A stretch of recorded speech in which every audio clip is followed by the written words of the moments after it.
Now, Alan and Mel's Summer Escape. Okay, but now it's time for our first guest of the day. Since winning the X Factor in 2009, he's sold millions of records. He was crowned the winner of Pop Star to Opera Star, and he survived and won the jump, which is amazing.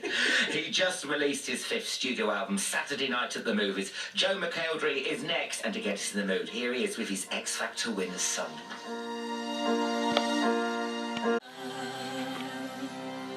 And he's here now. Morning, Joe. Good morning. Morning, Joe. How are you doing? I'm good. I'm very well. Got a lot of energy. I was up early this morning, but I've got a lot of energy, so it's all good. Good. And you've got 3 shows today, you were saying. 3 shows of Joseph in Southend today, yeah.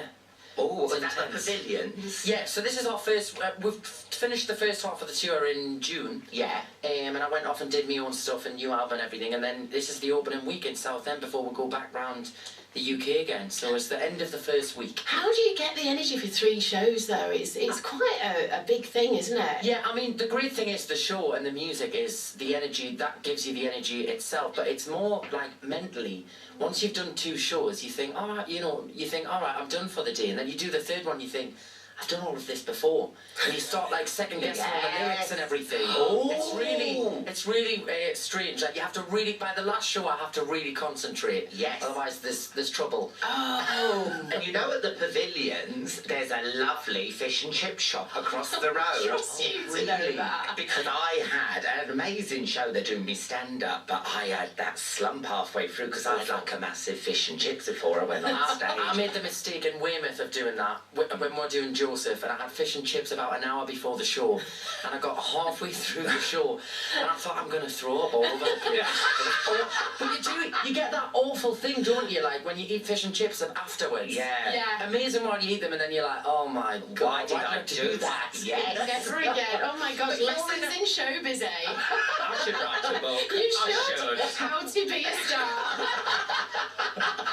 But if you're wearing a loincloth, you shouldn't really be having fish and chips. When you see me close every door and you're like, oh, that's a nice new little roll there down on the... It's quite exposing, isn't it, to be up there the whole time? Do the audience get quite giddy? Yeah, I mean, every now and again you get the odd wolf whistle and people shouting things out and stuff. I hated it when I first started, but I've become so used to it now. I spend the whole, pretty much, an hour and a half at the show with no top on. That I'm just kind of, it's become second nature now, but when they reveal that I'm in a jail cell and they open the jail cell, I pop out with no top on. And I used to be in it being like, 5, 4, 3, right, here we go. Like, psych yourself up to do it, but I'm used to it now. But it's a compliment. Well, it would be worse if people just go, bleh. I mean, at least they're like, woo! I mean, can you imagine me doing it? They'd be like, lock the door, put him back in the cage. Back in your box. Can we talk about the album, Yes. though? This is very exciting. So it's Saturday Night at the Movies. Yes. I mean, so many tracks to choose from if you're going from movies. How did you manage to get it down to 14, is it? Yeah, well, we all kind of sat around and everybody chipped in ideas. And some of them I kind of thought, this might not work with my voice, you know. So we went into the studio and tried, like, I didn't kind of imagine Daydream Believer would work for me. And then when I went into the studio, I actually found that a lot of the ones I kind of thought, that's a, you know, because everybody was like, this would be a good one. I had a few favourites, like I Don't Want to Miss a Thing is one of my ultimate favourite songs. Love Is All Around as well, I love that one. But Daydream Believer was definitely one where I was like, could this work? But it does, it's a really kind of poppy, kind of uplifting version, which is great. But you have to have a few surprises on the album, haven't you, to get people to listen to it. Yeah. And you find in the studio as well, that when you try things, sometimes it works better than you actually expected it to. And where did the idea come from to do the movies? Well, kind of because of, I was doing Joseph, working with Bill Kenwright, and it's his production, and he was like, why don't we go into the studio and make an album? And we kind of thought it, because of, you know, Joseph being one of the most iconic musicals of all time, it was kind of nice to kind of tie it all in and do some iconic movie and musical songs. So that, I mean, Any Dream Will Do, Close Every Door's on there. You got I Don't Want to Miss a Thing, No Matter What, everything. It's a fun album, and I've just been on tour we did like Saturday Night at the Movies live right through the summer, and it's just great to see the reaction from the audience. You know, they sing they're all them songs that people everybody knows. everybody sings them in the shower, in the car, and think that they can belt out those big notes and everything. They've all joined in. It was great. And how does it work with cover versions? I mean, is there some that you're not allowed to cover?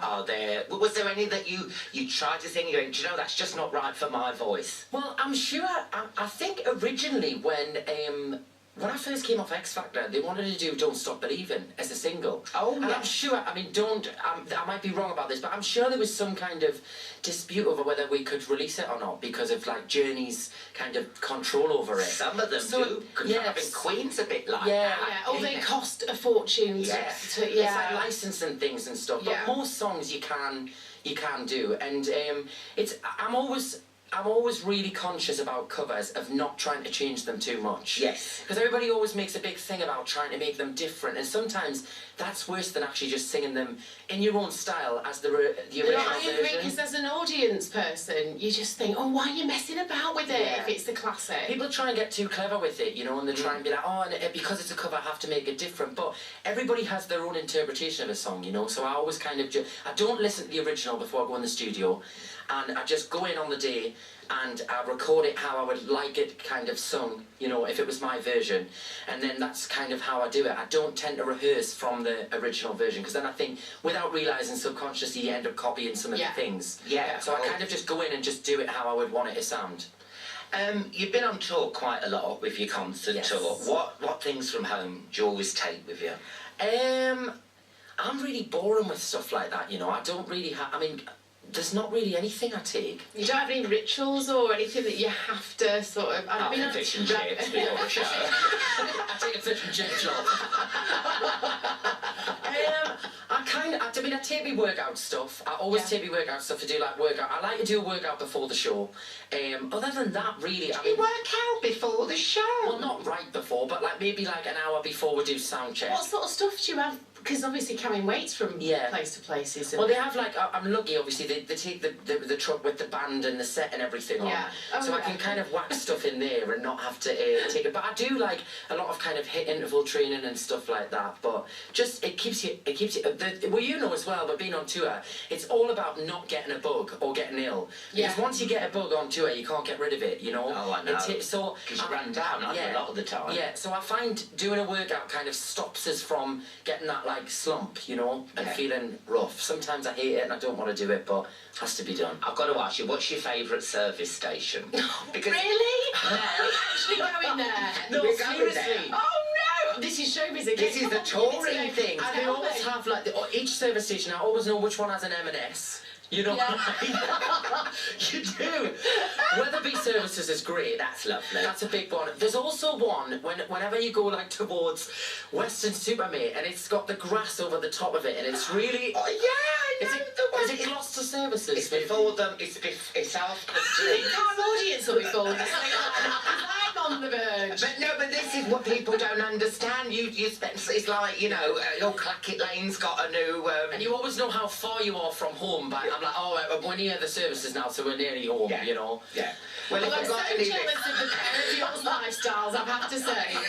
well, if we've still got any listeners, we're talking to Joe McElderry. The new album Saturday Night at the Movies is out now, and we'll have more from Joe after a song from his new album. Do you know what it is? I do. Oh, and it's something good. Yeah. I love this one. You win a prize for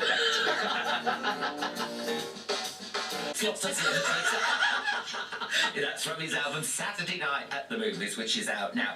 Well, it's time for our quiz. Oh, very difficult quiz. Yes. You've just Difficult for us. I know the You've just released an album called Saturday Night at the Movies, but Joe McElderry, how well do you know your film-related music?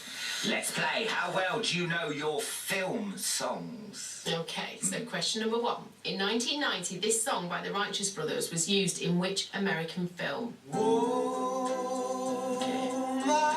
that's Ghost. No, I've got to do the ABCs. I've just do the ABC. Why are you trying to spoil our quiz?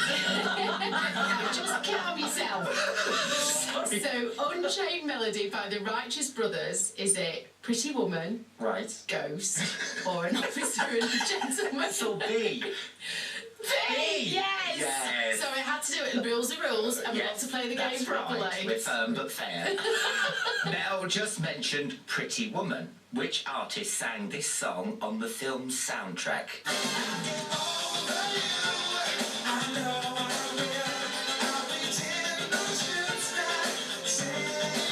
King of wishful thinking, but was it by Kenny G, Roxette, or Go West?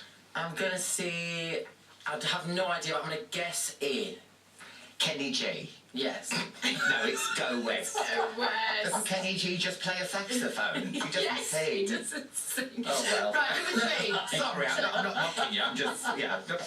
Now, the aforementioned Pretty Woman star Julia Roberts. Yeah.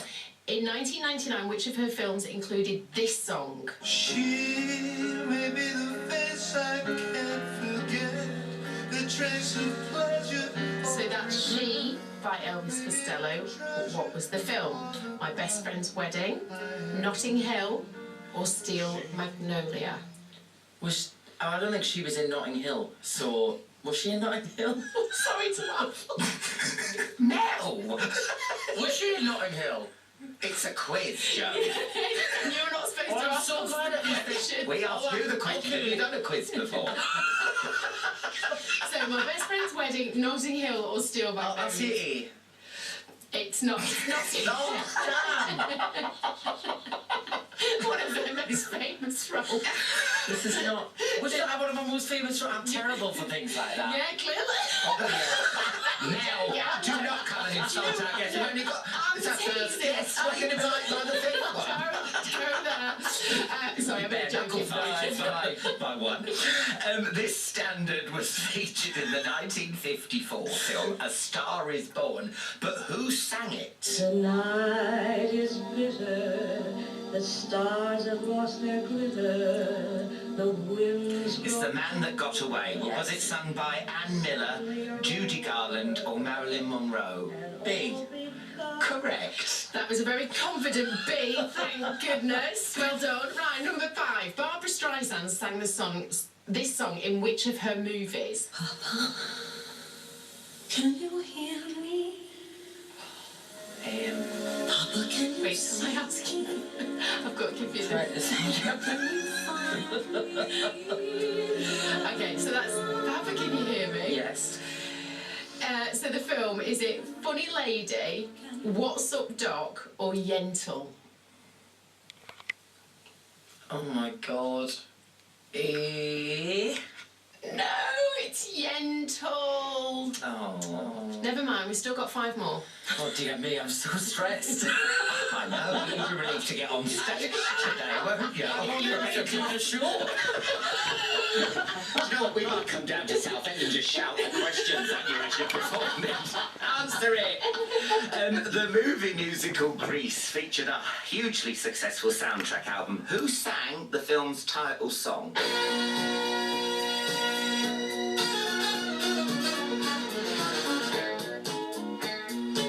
It was, of course, Grease, but was it by John Travolta, Frankie Valli, or Barry Gibb? John Travolta. A. Frankie Valli. Really? Yes. Yes. Oh, so you mean the Grease is the word song? Yeah. Oh, I thought you meant... Yeah, okay. All right, don't worry. The other famous song, Grease. Let it go. Which James Bond film featured this classic 007 song by Carly Simon? Nobody does it better. I love this one, didn't you? It's beautiful. So Nobody Does It Better by Carly Simon, but which Bond film was it? The Spy Who Loved Me, The Man with the Golden Gun, or Casino Royale? I'm going to say A. Correct, The Spy Who Loved Me. Well done, Joe. Celine Dion topped the charts with this song from the film Titanic, but in which year was the movie released?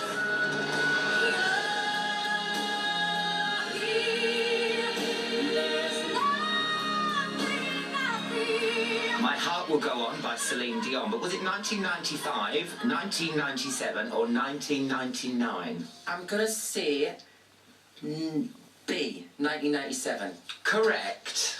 Well Redeeming done, myself you slightly. are. Well done, well done. No, touch wood. Number 9. This song was an enormous hit for Pharrell Williams, but in which film was it featured? Because I'm happy, come along if you feel like a room without a roof. Because I'm happy, come along. Okay, love that track. What was the film? Zootopia, The Smurfs, or Despicable Me 2? C. Correct! Yes. Despicable Me 2. Well And done. this is your last question, you'll be relieved to know. The soundtrack to Whitney Houston's The Bodyguard sold over 45 million copies. Wow. This song became a UK #1, but who wrote it, Joe?